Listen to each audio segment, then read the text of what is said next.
The massive ship called Harmony's Edge moved slowly through the darkness of space toward the small yellow star. Inside the ship, Ambassador Veltar checked her notes one more time. She had done this job for 300 years. First contact with new worlds was always the same. The primitive species would be scared, then amazed, then grateful to join the Great Galactic Council. Veltar looked like a tall human woman, but her skin was blue, and her eyes were completely black. She represented the Nexari people, who were known for being good at talking to other species. Beside her stood 11 other ambassadors from different worlds. Each one looked very different, but they all wore the same golden robes that showed they spoke for the council. "How many worlds have we brought into the council now?" asked Ambassador Krex. He was short and round with 6 arms and green skin covered in small scales. 47,312. Veltar answered without looking up from her papers. "This will be 47,313. The ship's captain, a creature that looked like a giant insect, clicked his mandibles together. "The humans seem very young. Their technology is basic. They have not even traveled to other stars yet." Veltar nodded. "That makes this easier. Young species usually accept our help quickly. They see how much we can offer them." Through the large window they could see the third planet from the star. It was blue and white and green, covered in water and clouds. The planet looked peaceful and beautiful. None of the ambassadors thought it would be any different from the thousands of other worlds they had visited. "Send the standard greeting message," Veltar told the communications officer. The message was always the same. It was translated into the local language and sent to every receiver on the planet. The message said that the Galactic Council came in peace. It said they wanted to help the humans join the great community of worlds. It promised technology, knowledge, and protection from the dangers of space. Then came the important part. The message explained the Universal Peace Accord. This was the agreement that every world had to sign to join the Council. The terms were simple and fair, Veltar thought. The new world would get protection, technology, and trade with thousands of other planets. In return, they just had to follow some basic rules. First, they had to accept that the Galactic Council was in charge of keeping peace in their area of space. Second, they could not develop certain dangerous technologies without permission. Third, they had to provide tribute to help support the Council. This usually meant sending raw materials like metals and crystals. Sometimes it meant sharing their art and culture. The tribute was not much, Veltar knew. Maybe 10% of what a world produced. It was a small price for joining the greatest civilization in the galaxy. Every species understood this eventually. Veltar expected the humans to take a few hours to respond. Sometimes the local leaders needed time to talk to each other. Sometimes they wanted to ask questions about the agreement. This was normal and expected, but the response came back in less than 30 minutes. That was very fast. Veltar smiled as she prepared to read the acceptance message. But when she saw the words on her screen, her smile disappeared. The message was short and written in simple words. It said, "We have received your offer. We decline. Leave our solar system immediately or face the consequences." Veltar read the message 3 times. Then she showed it to the other ambassadors. They all stared at the screen in silence. "There must be a mistake," said Krex finally. "The translation computer must have gotten something wrong." "No," said the communications officer. "The translation is correct." They said no. Ambassador Zethra, who looked like a tall tree with silver bark and golden leaves, made a sound like wind through branches. "In my 400 years of service, I have never seen this. No world has ever rejected the accord." Veltar felt confused and a little angry. She had never had to deal with this situation before. The Manual of First Contact Procedures did not even have a section about what to do if a world said no. "Send another message," she decided. "Explain the benefits more clearly. Tell them about the medical technology that can make their lives longer. Tell them about the star drive that will let them visit other worlds. They do not understand what they are refusing." The second message was much longer. It explained in detail all the wonderful things the humans would get if they joined the Council. It talked about ending disease and hunger. It promised they could visit thousands of worlds and meet many different species. It said they would be protected from space pirates and asteroid impacts and solar flares. The human response came back even faster this time. It was even shorter than the first one. "No." That was all it said, just one word. "They are being rude," said Krex, his scales changing from green to dark red. "This is insulting to the Council." Veltar was starting to feel worried. In all her years of experience, she had learned that when primitive species acted strangely, there was usually a reason. Sometimes it meant they were already controlled by hostile aliens. Sometimes it meant they had dangerous weapons they were hiding. "Run a deep scan of the planet," she ordered. "I want to know everything about their technology and military capability." The scan took an hour. When the results came back, Veltar felt even more confused. The humans had nuclear weapons, but not very many. They had rockets that could reach their moon, but nothing that could travel between stars. They had computers and satellites, but their technology was at least 1,000 years behind Council standard. "They have nothing that could threaten us," said the security chief. One Council ship could conquer their entire planet in a few hours. But something felt wrong to Veltar. In her experience, species that acted this confident usually had a good reason. She decided to be careful. "Send one more message," she said. "Make it very clear what will happen if they do not accept the accord. Tell them that refusing to join the Council is the same as choosing to be enemies of the Council." The third message was much more serious in tone. It explained that the Council controlled most of the galaxy. It said that worlds which refused to join usually faced economic isolation, military blockades, or worse. It warned that the humans were making a very dangerous choice. The human response came back immediately this time. It was longer than the others, but still simple and direct. "We know exactly who you are and what you want. We have been watching your ships for 60 years. We have studied your technology and your methods. We know about the 47,000 worlds you have conquered. We are not them. This is our final warning. Leave now." Veltar felt a chill run through her body. The humans had been watching for 60 years? That was impossible. 60 years ago, they barely had radio technology. How could they have detected Council ships in deep space? "Ambassador," said the captain quietly, "I am detecting multiple energy signatures moving toward us from the inner planets. The humans appear to be sending ships." Veltar looked at the tactical display. Dozens of small craft were accelerating toward the Harmony's edge. They looked primitive and crude, like flying metal boxes with engines attached. But they were moving fast and heading straight for the Council ship. "How many?" she asked. 237, the captain replied, "and more are launching every minute." Veltar made a decision that would change galactic history forever. Instead of leaving as the humans had demanded, she decided to stay and teach them a lesson about refusing the Council's generous offer. The human ships looked like nothing Veltar had ever seen before. They were not sleek and elegant like Council vessels. Instead, they looked rough and practical, like tools made for hard work.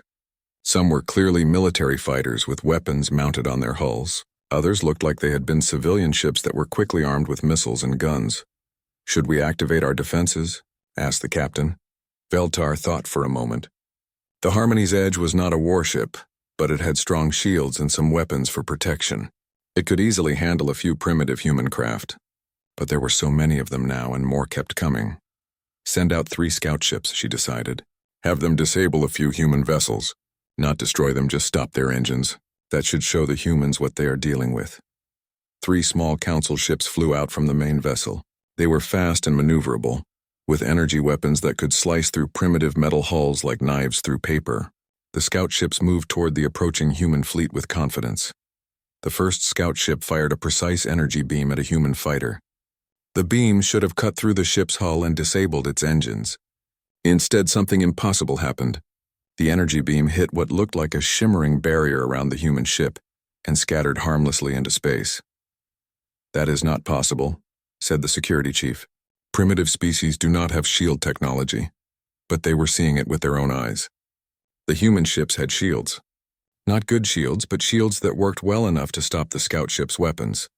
The human fighter turned and fired back. What came out of its weapons was not energy beams or plasma bolts. It was simple metal projectiles moving at incredible speed.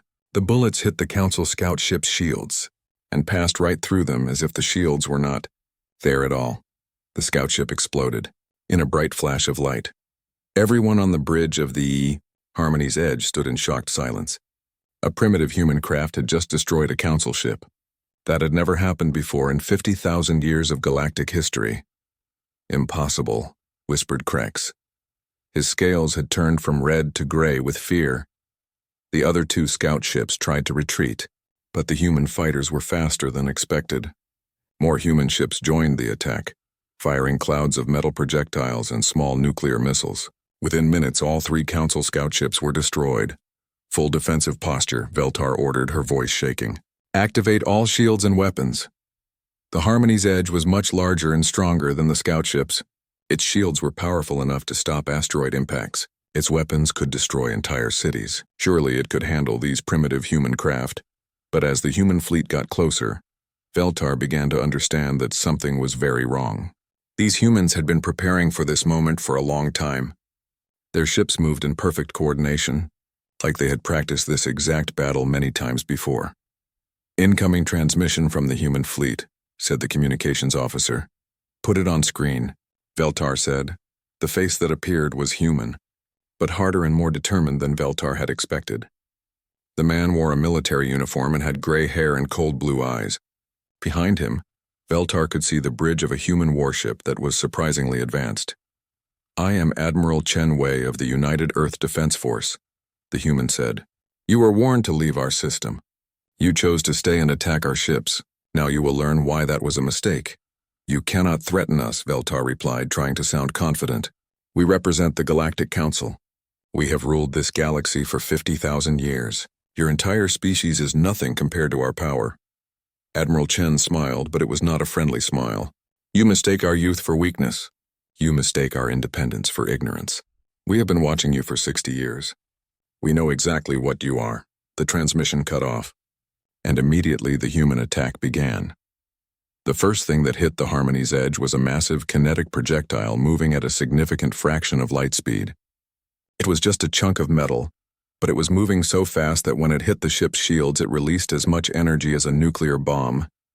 The shields held, but they flickered and weakened. Before they could recover, dozens more projectiles struck from different angles. Some were solid metal, others were nuclear warheads. A few were something else entirely.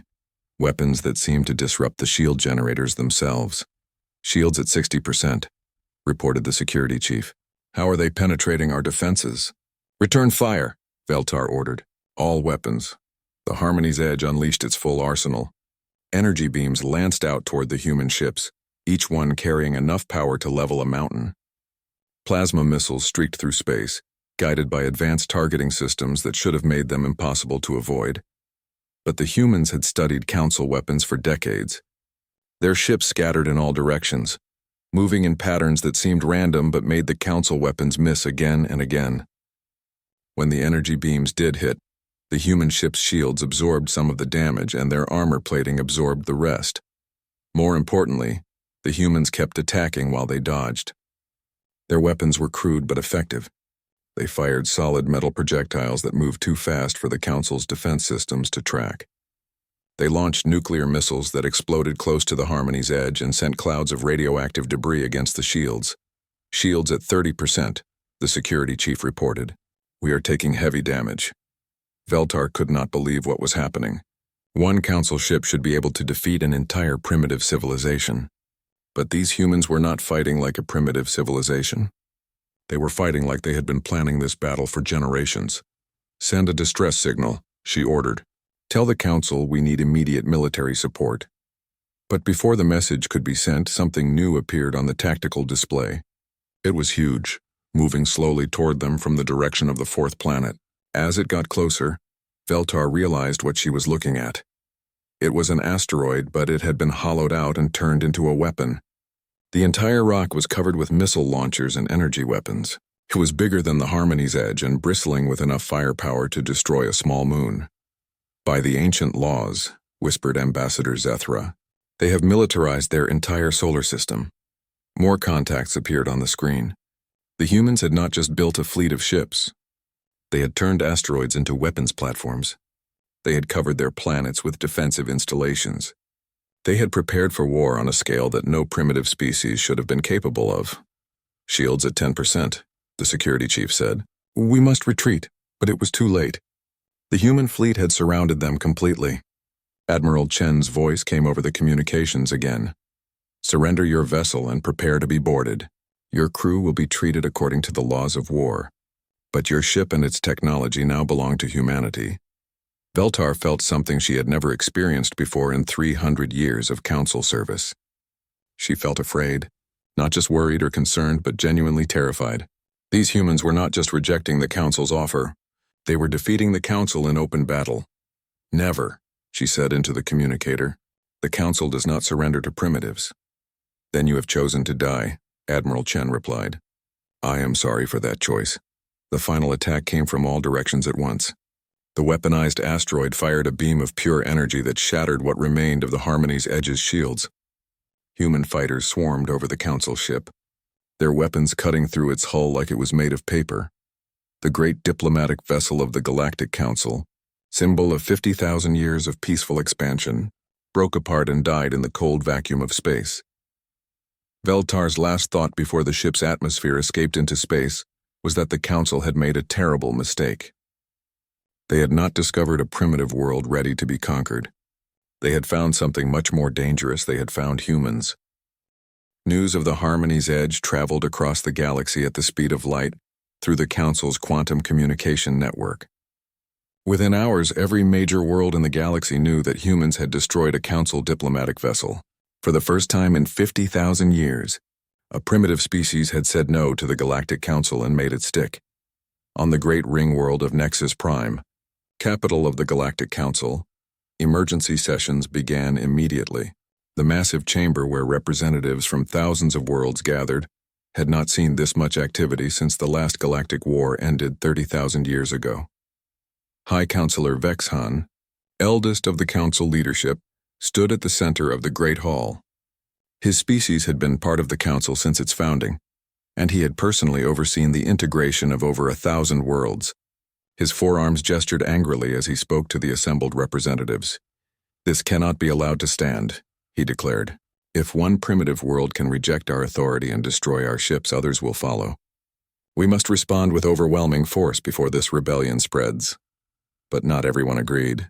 Counselor Miratel of the Zalari people raised her crystalline hand to speak. The Zalari had been conquered by the Council 8,000 years ago, and they still remembered what freedom felt like. Perhaps we should ask ourselves why the humans fought so hard, she said. Perhaps there is something wrong with forcing worlds to join us against their will. A wave of shocked murmurs ran through the chamber. No one had questioned the Council's methods in living memory. The idea that peaceful integration might actually be forced conquest was dangerous thinking. The humans are clearly deranged, said General Vortak of the Vorthan Empire. The Vorthons were the Council's military arm, a race of warriors who had never lost a battle. They rejected paradise and chose war instead. We must show them the consequences of their choice. High Counselor Vexhan nodded. General Vortak is correct. Send the third subjugation fleet to the human system. 200 ships should be more than enough to handle whatever tricks these primitives might have. But even as the Council voted to send their military forces, disturbing reports were coming in from across the galaxy. On 17 different worlds, local populations had stopped their tribute shipments. On the mining colonies of Tau Ceti, workers had seized the fusion plants and declared independence. Even the normally peaceful Kepler worlds were asking difficult questions about Council authority. The humans had done something that the Council thought was impossible. They had shown the rest of the galaxy that the mighty Galactic Council could be defied. Meanwhile, in the Sol system, Admiral Chen Wei stood on the bridge of humanity's newest warship, the Defiance. Around him, officers worked at stations that looked primitive compared to Council technology, but had been designed by the best human engineers to be reliable and effective. Report from Intelligence Division, said Commander Sarah Torres, Chen's second in command. Our deep space monitors show a large Council fleet approaching. 200 ships, estimated arrival in 72 hours. Chen nodded grimly. He had expected this. The Council could not allow humanity's defiance to go unpunished, or their entire galactic empire would start to crumble. But the humans had not been idle since destroying the Harmony's Edge. Status of the defense grid? Chen asked. All installations are online and ready, Torres replied. Operation Fortress is complete. For 60 years, ever since humans first detected Council ships in deep space, Earth's greatest minds had been working on a single project. They had studied every piece of Council technology they could find. They had analyzed every ship movement, every communication they could intercept, every tactical doctrine in the Council's military database. And they had prepared. The asteroid belt was no longer just a collection of rocks floating in space. Every major asteroid had been hollowed out and converted into a weapons platform. Some contained missile batteries that could launch thousands of nuclear warheads. Others housed massive railguns that could accelerate projectiles to incredible speeds. A few contained experimental weapons based on Council technology that human scientists had reverse-engineered. Mars had been transformed from a red desert into a fortress world. Its surface was covered with defensive installations, underground bunkers, and launch facilities for the human fleet. The planet's 2 moons had been turned into military bases, bristling with weapons and fighter squadrons. Even Earth's moon had been militarized.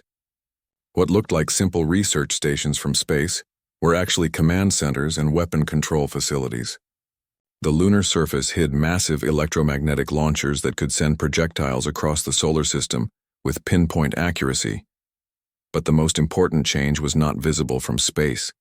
In the last 60 years, humanity had unified like never before. Every nation on Earth had contributed to the defense project. Former enemies worked together to build weapons and train soldiers. The human race had become a single military force dedicated to one simple principle: they would never bow to alien masters. The Council fleet arrived exactly when intelligence predicted. 200 ships dropped out of hyperspace at the edge of the solar system, their formations perfect and their weapons gleaming. At their head was the dreadnought Eternal Dominion, flagship of General Vortak himself. General Vortak was 8 feet tall and covered in armor-like scales. His species had evolved from predators, and he had personally led the conquest of dozens of worlds. As he looked at the tactical display showing the human solar system, he felt confident that this would be another easy victory. "Begin the standard bombardment pattern," he ordered. "Target their major population centers first.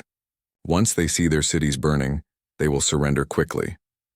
But as the Council fleet moved deeper into the solar system, something unexpected happened. The space around them suddenly filled with projectiles moving at incredible speed, not from ships but from hidden launchers throughout the asteroid belt and on planetary surfaces. "Impossible," Vortak muttered as his fleet's shields lit up under the barrage. "Where are these weapons coming from?" His tactical officer's voice was strained with disbelief. "Sir, the entire solar system appears to be weaponized. Every asteroid, every moon, every planet is firing at us." The Council ships found themselves under attack from all directions at once. Massive railgun projectiles slammed into their shields with the force of nuclear explosions. Clouds of smaller projectiles created deadly debris fields that even the most advanced shields could not completely stop. Nuclear missiles with improved guidance systems found ways through Council defenses that should have been impossible to penetrate. "Return fire on all targets," Vortak ordered. "Show these primitives the power of the Council." The Council fleet unleashed its full firepower on the human defenses. Energy beams capable of melting mountains lanced out toward asteroid installations. Plasma missiles that could crack open moons streaked toward the human positions. But the humans had learned from their study of Council weapons. Their installations were protected by overlapping shield generators and buried deep inside solid rock. When Council weapons destroyed one position, 3 more opened fire from hidden locations nearby. More importantly, the human fleet was not sitting still waiting to be destroyed. Admiral Chen had divided his forces into small, fast squadrons that attacked the Council ships from unexpected angles. They used hit-and-run tactics, striking hard and then disappearing behind asteroids or into planetary atmospheres before the Council could respond effectively. "Status report," Vortak demanded as alarms sounded throughout his flagship. "We have lost 43 ships," his tactical officer reported. "The human defenses are much stronger than anticipated. Their weapons are penetrating. Our shields with surprising effectiveness." Vortak felt something he had not experienced in 1,000 years of military service. These humans were not fighting like primitives. They were fighting like they had been studying Council tactics for decades and had found ways to counter every advantage the Council possessed. "Sir," the communications officer called out, "incoming transmission from the human fleet." Admiral Chen's face appeared on the main screen, calm and determined despite the battle raging around him. Behind him, Vortak could see the bridge of a human warship that looked surprisingly sophisticated. "General Vortak," Chen said, "I know who you are. I have studied your battles, your tactics, your victories. You are considered the greatest military commander in Council history. Vortak straightened with pride despite the situation. Then you know you cannot win against me, human. Chen smiled coldly. You have spent 1,000 years conquering worlds that could not fight back. We are different.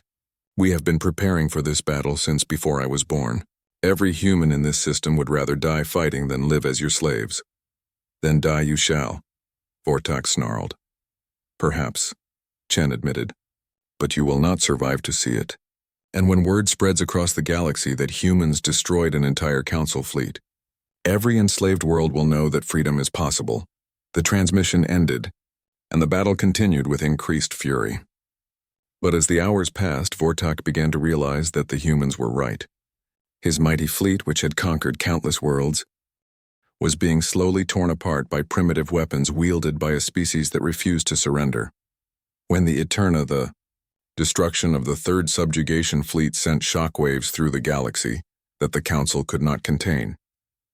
Within days, the quantum communication networks were buzzing with impossible news. Humans had not just defeated one Council ship, but an entire fleet of 200 vessels, including the flagship of their greatest general. On the factory world of Kepler 442b, Shift Supervisor Dexara heard the news while monitoring ore extraction. She was a Zalari, and her crystalline body had been engineered by the Council to be perfect for industrial work. Like all conquered species, her people had been improved to better serve their galactic masters. But as she listened to the reports coming through the communication channels, something stirred in her that had been dormant for 8,000 years. Hope? Is it true? Asked her assistant, a young Zalari who had never known freedom. Did the humans really win? Dexara looked around carefully. Speaking against the Council was punishable by reconditioning, a process that wiped away personality and left only an obedient worker. But the news was spreading too fast to stop. According to the reports, yes, she whispered. They destroyed General Vortak's entire fleet. Within hours, production on Kepler 442b slowed to a crawl. Workers gathered in small groups talking quietly about the impossible news. For the first time in millennia, the tribute quotas were not met. Not because the workers could not meet them, but because they chose not to. Similar scenes played out across hundreds of worlds. On the mining colonies of Tau Ceti, the Grex workers simply walked away from their extraction equipment. On the agricultural world of New Harmony, the Kelton farmers stopped loading grain transports bound for Council worlds. Even on the core worlds where loyalty to the Council ran deepest, questions were being asked that had not been heard in 50,000 years. The Council leadership gathered in emergency session once again, but this time the atmosphere was very different. Fear hung in the air like a toxic cloud. Many representatives who had always supported Council policies were now asking difficult questions. The humans have made us look weak, said Councillor Yathara of the Nexari. Every day we delay our response, more worlds will think they can defy us. What response? Demanded Councillor Thraxon of the Vorthan Empire. His species had provided the military muscle for the Council for 30,000 years, but now even they were having doubts. The Third Subjugation Fleet was our strongest force. If the humans could destroy that, what makes you think we can defeat them with conventional weapons? High Councillor Vexhan raised his forearms for silence. As the eldest member of the Council, his words carried great weight. But when he spoke, his voice showed his age and uncertainty for the first time. There is one option remaining to us, he said slowly. The Stellar Pacification Array. A horrified silence fell over the chamber. The Stellar Pacification Array was the Council's ultimate weapon, built during the last great galactic war 30,000 years ago. It was designed to sterilize entire star systems, turning living worlds into lifeless rocks. It had only been used twice in Council history, and both times the entire regions had been quarantined for thousands of years afterward. You cannot be serious, said Councillor Miratel. That weapon violates every principle the Council claims to stand for. The humans have left us no choice, Vexhan replied. If we allow them to continue defying us, our entire civilization will collapse. Sometimes to preserve peace we must be willing to make war. The debate that followed was the most intense in Council history. 4 major species announced they would withdraw from the Council, rather than participate in genocide. Others argued that the humans had brought this fate on themselves by refusing to submit. In the end, the vote was close, but the decision was made. The stellar pacification array would be activated. The massive weapon was located in a secret system far from any inhabited worlds. It looked like a small moon, but its surface was covered with energy collectors and focusing arrays. When activated, it could gather the power of an entire star and focus it into a beam capable of igniting the atmosphere of any planet. But preparing the weapon would take time. Time that the humans did not waste. Admiral Chen stood in the command center on Luna, Earth's moon, watching displays that showed activity throughout the solar system. The victory against the Council fleet had cost humanity dearly, but it had also bought them something precious: credibility. "Sir," said Commander Torres, "we're receiving messages from 47 different star systems. Species that want to join our resistance against the Council." Chen nodded grimly. This was what he had hoped for, but also what he had feared. The humans had shown the galaxy that the Council could be defeated, but now they had to prove they could offer something better than just destruction. "What's the status of Operation Exodus?" he asked. "The first wave of generation ships is ready to launch," Torres replied. "Each one carries a full human crew, complete manufacturing facilities, and enough supplies to establish a colony. More importantly, each ship has our complete military technology database and training programs. Operation Exodus was humanity's insurance policy. If the Council found a way to destroy Earth, humanity would survive. But more than that, human knowledge of how to fight the Council would spread to every corner of the galaxy. The humans were not just defending themselves, they were spreading revolution. "Launch the first wave," Chen ordered. "All ships, all destinations." Across the solar system, massive ships began accelerating toward the stars. Unlike Council vessels that relied on hyperspace drives, the human generation ships used fusion rockets and solar sails. They were slower, but they could not be tracked or intercepted by Council technology. Each ship carried not just humans, but representatives from the species that had already joined the resistance. Zalari engineers who had learned to sabotage Council equipment. Kelton farmers who understood how to organize work strikes. Grex miners who knew how to hide weapons in asteroid colonies. Most importantly, each ship carried a message that was broadcast on all frequencies as it traveled through space. "The age of forced submission is over. Join us and we will teach you how to be free." The Council detected the launches immediately, but they could not stop them. The generation ships scattered in dozens of different directions, moving toward systems where the Council's control was weakest. By the time the Council could mount any kind of response, the ships would be lost in the vastness of space. "Sir," the Council's military advisor reported to High Counselor Vexhan, "the humans are not just defending their system. They are actively spreading their rebellion technology to other species." Vexhan felt something close to panic. The Council had maintained order for 50,000 years by ensuring that no species could effectively resist them. But now the humans were sharing the very knowledge that had allowed them to defeat Council forces. "How long until the stellar pacification array is ready?" he asked. 72 hours, came the reply. "Make it 48, Vexhan ordered. "We must stop this before it spreads any further." But it was already too late. On 100 worlds, the human broadcasts were being received and decoded. Council surveillance systems that had been designed to prevent rebellion were suddenly useless as encrypted. Messages spread through civilian communication networks. The humans had learned from their decades of studying Council technology. They knew how to hide messages in normal data transmissions. They knew how to use the Council's own communication networks against them. Most importantly, they knew exactly which species were most likely to rebel and how to reach them. On the fortress world of Nexus Prime, Counselor Miratel received a message that changed everything. It came through channels that the Council monitors should have detected, but somehow it reached her personal communication device without triggering any alarms. The message was simple. "Sister, we know you remember freedom. When you are ready to fight for it again, we will teach you how." Attached to the message was a complete technical manual for building weapons that could penetrate Council shields, along with detailed plans for organizing resistance cells and coordinating strikes against Council installations. For the first time in 8,000 years, Miratel smiled. On the mining world of Kepler 442b, Dexara received a similar message.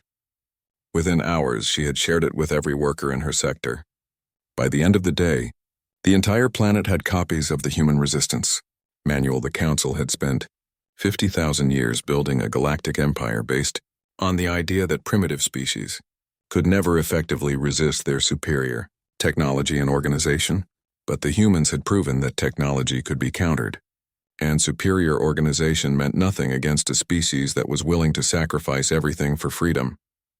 As the stellar pacification array charged its massive weapons to destroy Earth, revolution was already spreading across the galaxy like wildfire. The humans had given every enslaved species the most dangerous gift of all, the knowledge that freedom was possible, and the tools to fight for it. The Council was about to learn that some ideas, once released, could never be contained. The stellar pacification array floated in the darkness between stars, its surface crackling with contained energy. The massive weapon had been charging for 46 hours, drawing power from a nearby red giant star through energy collectors the size of small moons. In 2 more hours, it would have enough power to sterilize the entire Sol system. High Counselor Vexhan stood in the weapon's control center, his forearms trembling with age and stress. Around him, technicians from a dozen species worked at control stations, their faces grim with the knowledge of what they were about to do. "Status report," Vexhan demanded. "Charging at 97%, the chief technician replied. "Target coordinates locked on the human homeworld. We will be ready to fire in 120 minutes. Vexhan nodded, but he felt no satisfaction. In his long life, he had seen the Council bring peace and prosperity to thousands of worlds. He had believed that their cause was just, that forcing primitive species to join them was for their own good. But the humans had made him question everything he thought he knew. Reports from across the galaxy were getting worse by the hour. The human resistance technology was spreading faster than the Council could contain it. 67 worlds had now declared independence from Council authority. 3 entire sectors had stopped sending tribute. Even worse, some species were starting to work together, forming alliances that the Council had spent millennia preventing. "Sir," the communications officer called out, "we are receiving a transmission from the Sol system." "Put it through," Vexhan said. Admiral Chen's face appeared on the main screen, but he was not alone. Beside him stood representatives from dozens of different species, many of whom Vexhan recognized as leaders from formerly loyal Council worlds. "High Counselor Vexhan," Chen said calmly, "I know what you are planning to do. Your stellar weapon has been charging for 2 days. You think that by destroying Earth you can stop what we have started. You have brought this on yourself," Vexhan replied. "The Council offered you peace and prosperity. You chose war and destruction instead." "We chose freedom," said Counselor Miratel, stepping forward. Vexhan was shocked to see her standing with the humans, something the Council forgot the meaning of long ago. "Miratel," Vexhan said sadly, "you were my friend for 3,000 years. How could you betray everything we have built?" "Because everything we built was based on a lie," she replied. "We told ourselves we were bringing civilization to primitive worlds, but we were really just taking their freedom and calling it peace." Chen spoke again, his voice steady and determined. "You can destroy Earth if you choose. You can kill every human in this system, but you cannot kill the idea of freedom. It has already spread to 100 worlds, and it will spread to 1,000 more." "We shall see," Vexhan said, and cut the transmission. But even as he spoke the words, he knew that Chen was right. The humans had done something that the Council thought was impossible. They had given hope to every enslaved species in the galaxy, and hope was harder to kill than any army. "Sir," the tactical officer said urgently, "we have multiple hyperspace signatures approaching. Large fleet, unknown configuration." Vexhan looked at the tactical display in confusion. A massive fleet was dropping out of hyperspace around the stellar pacification array. But these were not Council ships. The designs were all different, representing dozens of species, but they moved with coordinated purpose. "Who are they?" he demanded. "Sir," the communications officer said with disbelief in his voice, "we are being hailed by ships from the Kepler worlds, the Tau Ceti colonies, the Zalari fleet. It appears to be a coalition of formerly loyal systems." The main screen lit up with dozens of faces representing species from across the galaxy, but in the center, Admiral Chen spoke for all of them. "High Counselor," Chen said, "you are surrounded by the Free Worlds Alliance. We demand that you power down your weapon and surrender it to Allied forces." "Impossible," Vexhan whispered. "How did so many ships reach this location?" This system is classified at the highest levels. You taught us well, replied Dexara, the Zalari who had organized the resistance on Kepler 442b. For 50,000 years you made us build your ships, maintain your communications, operate your weapons. Did you think we learned nothing in all that time? The truth hit Vexhan like a physical blow. The Council had always relied on conquered species to do the actual work of maintaining their empire. The technicians, engineers, and workers who kept Council civilization running had been learning Council secrets for millennia. Now they were using that knowledge against their former masters. Sir, the defense coordinator said frantically, the Allied fleet is powering weapons, multiple ship types all equipped with human-designed shield penetrators. Vexhan looked at the tactical display and saw the impossible. Ships that had been designed by the Council were now armed with human weapons technology. The Alliance fleet was using Council engineering combined with human military innovation. Open fire, he ordered desperately. Destroy them all. The Stellar Pacification Array had defensive weapons, but they were designed to fight Council ships using Council tactics. The Alliance fleet attacked like humans had taught them, in small groups from multiple directions, using hit-and-run tactics that confused the array's targeting systems. More importantly, many of the attacking ships were crewed by species who had helped build the array in the first place. They knew exactly where its weak points were located. The battle was brief and decisive. Within an hour, the great weapon that was supposed to destroy Earth was a drifting wreck, its power collectors shattered, and its control systems destroyed.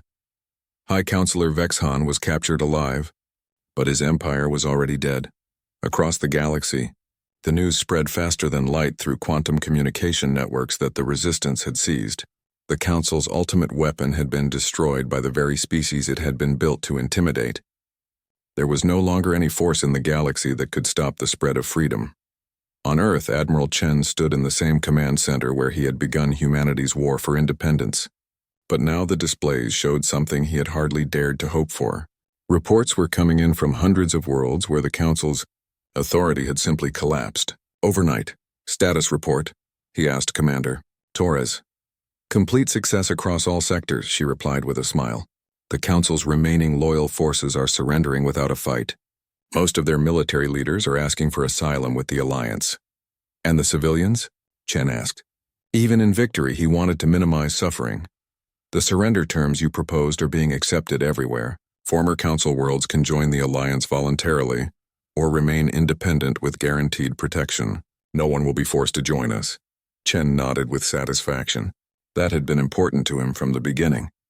The humans had not fought to build their own empire, but to ensure that no empire could ever again force unwilling species into submission. Sir, the communications officer said, we have a transmission from the Nexus Prime system. The Council Parliament has voted to dissolve itself and accept Alliance oversight for the transition to freedom. It was over. After 50,000 years, the Galactic Council's reign had ended not with a bang, but with a quiet vote by representatives who finally understood that freedom was more powerful than control. Years later, historians would debate exactly how the humans had accomplished the impossible. Some would point to their military innovations or their tactical brilliance. Others would emphasize their ability to inspire other species to fight for freedom. But Admiral Chen, now retired and living quietly on a farm in rural China, knew the real answer was much simpler. The humans had won because they had been willing to say one word that no other species in galactic history had ever said to the Council. No. And once that word had been spoken, once the galaxy had seen that it was possible to refuse the Council's demands, the empire of fear and submission had crumbled like a house of cards in a strong wind. The age of the Galactic Council was over. The age of free worlds had begun. On 1,000 planets, children who had been born slaves went to sleep as free citizens of independent worlds. On 1,000,000 space stations, workers who had spent their lives in forced labor now chose their own destinies. Across the entire galaxy, species that had forgotten what freedom meant were learning to remember. And in the Sol system, humanity continued to do what it had always done best, to stand up to bullies, to fight for the underdog, and to prove that sometimes the smallest voice saying no could change the universe forever. The humans had kept their promise. No species would ever again stand alone against tyranny. Freedom, once given to the galaxy, would never be taken away again.